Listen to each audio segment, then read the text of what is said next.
இது பூராவும் கீழா நெல்லிங்க. இங்கே பாருங்கள், கீழா நெல்லி.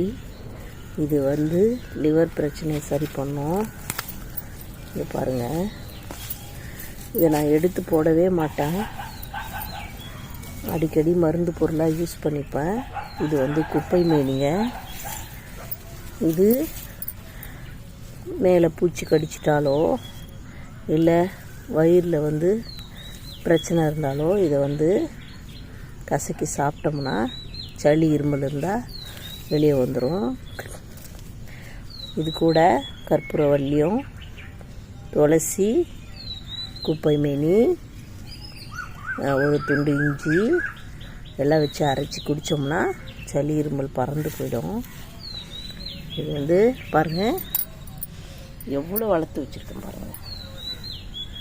பாருங்களேன், பாருங்கள், வெத்தலை எல்லாமே சேர்ந்து உங்களுக்கு பாருங்கள்